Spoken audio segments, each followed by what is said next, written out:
பாரதி ராஜா குடும்பத்தில் என்ன நடக்கிறது? அப்பா ஒரு இடத்துல, மகன் ஒரு இடத்துல, அம்மா ஒரு இடத்துல. தன்னுடைய மகனுடனும் மனைவியுடனும் இறுதி காலத்தில் நல்ல காரியம், இறுதி காலத்தில் ஒன்றாக வாழ முடியவில்லையே. எனக்கு வருத்தமாக இருக்குது, உங்களுக்கும் அப்படித்தான் இருக்கு.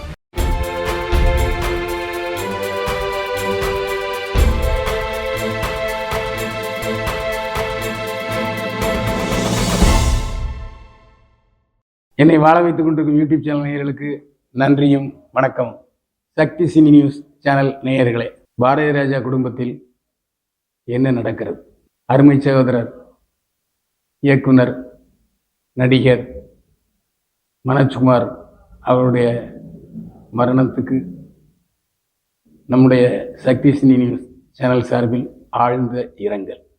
நீலாங்கரையிலே இயக்குனர் எம் பாரதி ராஜாவுக்கு சொந்தமான பங்களா இருக்கிறது. அதுவும் தமிழக வெற்றிக் கழக தலைவர் நடிகர் விஜய் பங்களாவுக்கு முன்பாக இருக்கிறது பாரதி ராஜாவுடைய பிரம்மாண்ட மாளிகை. ஆனால் தன்னுடைய மகன் இறந்த செய்தியை கேள்விப்பட்டு சேத்துப்பட்டியில் உள்ள அவருடைய மகன் இல்லத்துக்கு போயிருக்கிறார் பாரதி ராஜா. அங்கே இல்லை. அப்புறம் சிம்ஸ் ஆஸ்பத்திரியிலிருந்து நீலாங்கரை வெட்டி கொண்டு வந்திருக்கிறார்கள் என்று செய்தி சொல்கிறது. அந்த இறுதி அஞ்சலி செலுத்த வந்தவர்கள் எல்லோருமே, சூர்யா உள்பட அனைவரும் அப்பா அப்பா என்று கதறினார்கள். ஆனால் பாரதி ராஜா கண்களிலிருந்து நீர் வரவில்லை, நீர் வற்றி விட்டது. எங்கேயோ பேந்து விழித்து கொண்டிருந்தார். எந்த ஒரு மனிதனுக்கும் இப்படிப்பட்ட ஒரு சோகம் வரக்கூடாது. அது என்னன்னா, மகன்தான் தன்னுடைய பெற்ற அப்பாவுக்கு கொள்ளி வைக்க வேண்டும். அது தமிழுடைய மரபு. ஆனால் இங்கே நேர தலைகள் நடந்தது. 83 வயதான இயக்குனர் பாரதி ராஜா அவருடைய ஒரே மகன் மனோஜ்குமார் 48 வயதில் இறந்த பிறகு அவருடைய சடலத்துக்கு எறிவிட்டுகிறார் அல்லது இறுதிச் சடங்கு செய்கிறார் என்பது ரொம்பவும் வருத்தமான ஒரு விஷயம். எந்த ஒரு தகப்பனுக்கும் இந்த புத்திர சோகம் ஏற்படவே கூடாது. அப்படிப்பட்ட சூழலிலே இன்றைக்கு பாரதி ராஜாவுடைய மகன் மனோஜ்குமார் இறுதி அஞ்சலி செலுத்த வந்தவர்கள் எல்லோரும் புலம்பி தீர்க்கிற விஷயம், அப்பா ஒரு இடத்துல, மகன் ஒரு இடத்துல, அம்மா ஒரு இடத்துல. புரிகிறதா? அள்ளி நேரத்திலே தேனி என்று இப்போது சொல்லப்படுகிற தேனி என்ற அள்ளி நேரத்திலே பிறந்த பாரதி ராஜா அங்கே ஒரு பிரம்மாண்டமான மாளிகை கட்டியிருக்கிறார். அங்கே மனைவி இருக்கிறார், சந்திரலீலா பாரதி ராஜா. அதற்கு முன்னாலெல்லாம் Bharathi Raja pictures, Janani art creations என்றெல்லாம் பெயர் வைத்த பாரதி ராஜா தயாரிப்பாளர் சந்திரலீலா என்று போட வற்புறுத்தப்பட்டார். அதற்கு ஊரிலிருந்தே பஞ்சாயத்து வந்தது. அதை நேரிலே பார்த்தவன் நான். அதனால் அதை இப்போ பற்றி பேசுறதுக்கு விரும்பவே இல்லை. ஏன்னா இதையெல்லாம் தாண்டி போய்விட்டார் இயக்குனர் பாரதி ராஜா. கூடி வாழ்ந்தால் கொடி நன்மை என்று எல்லோருமே சொல்லுவார்கள். இன்னும் சொல்ல போனால், காதலில் பிரிந்த குடும்பங்கள் கூட ஒன்று சேர வேண்டும், கிராமத்தினரே ஒன்று சேர வேண்டும் தான் தாஜ்மஹால் படத்தில் சொல்லுவார் இயக்குனர் பாரதி ராஜா.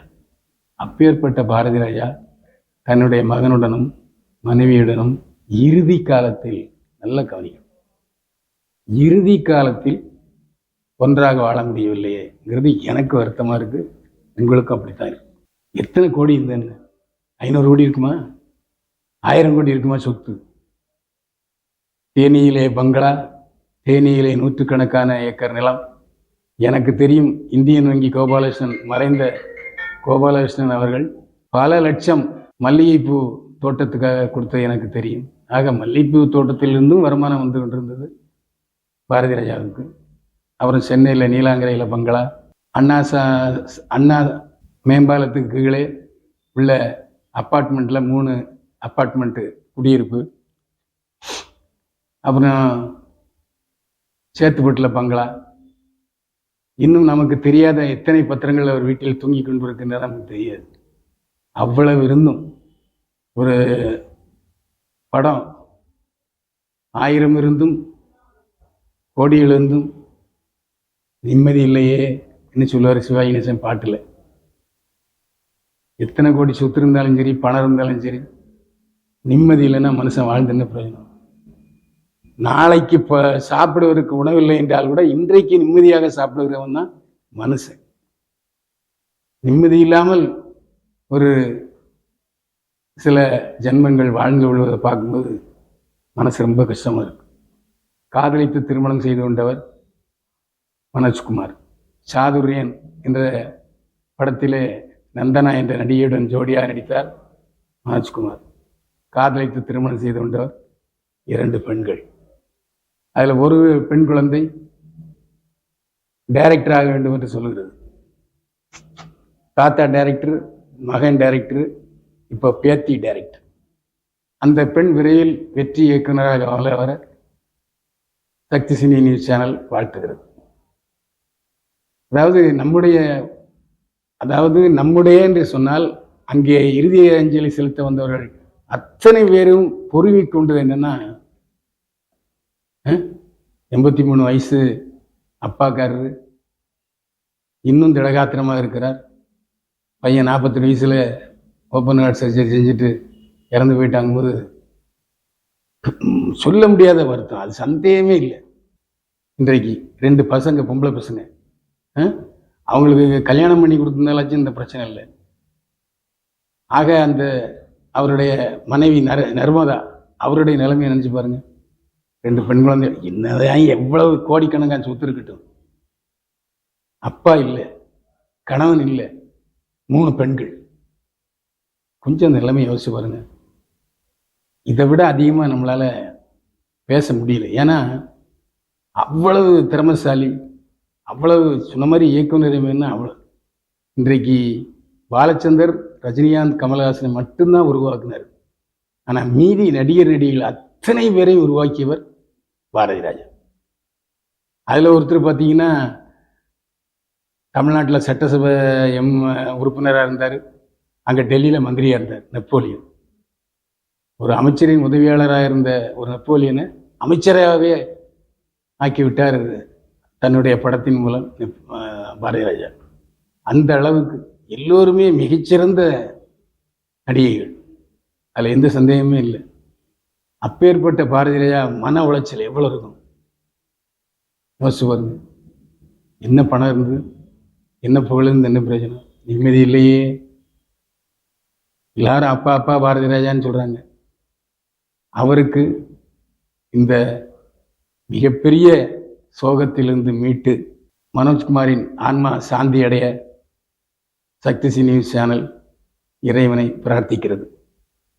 பாரதி ராஜா இந்த மன அழுத்தத்திலிருந்து, மன உளைச்சிலிருந்து மீண்டு விரைவில் எங்களுடைய இயக்குநரைமையமாக கம்பீரமாக தலையிருந்து தன்னுடைய பணியை தொடக்க வேண்டும் என்பதும் நம்முடைய ஆசை.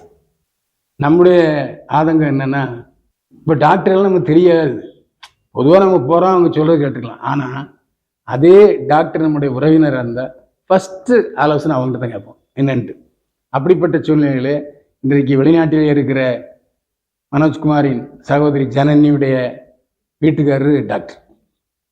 அப்போது இந்த விஷயத்தில் மனோஜ்குமார் ஜனனியுடைய கணவர் டாக்டரிடம் ஆலோசனை பெற்றாரா என்பது நமக்கு தெரியல. அவ்வளவு வசதி இருந்தும், வாழ்க்கை இருந்தும் அதை அனுபவிக்க முடியல. அதுக்கு காரணம் விதின்னு தான் நாம் சொல்லணும். வேற என்ன சொல்ல முடியுது? எவ்வளவு பணம் இருந்து என்ன பிரயோஜனம்? பணத்தால் காப்பாற்ற முடியலையே ஐயா ஒரு உயிரை. இதில் முக்கியமான விஷயம் என்னன்னா, அந்த மனோஜ்குமார் தனக்கு நடிகராக முடியவில்லை, இயக்குனராக முடியவில்லை. அப்படிப்பட்ட சூழ்நிலையில் அவ்வளவு வருத்தத்தை மனசில் வச்சுக்கிட்டோம்.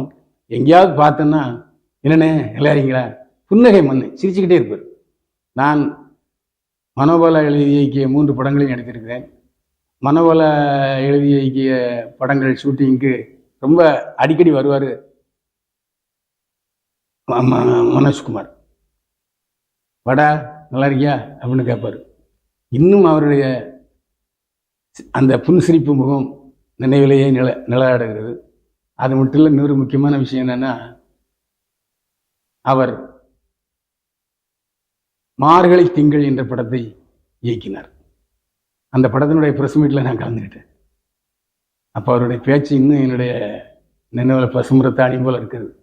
பேசிக்கொண்டே அழ முடியாமல் அப்படியே விம்மி அப்படியே பின்னால் உட்காந்து அழ ஆரம்பிச்சிட்டார்.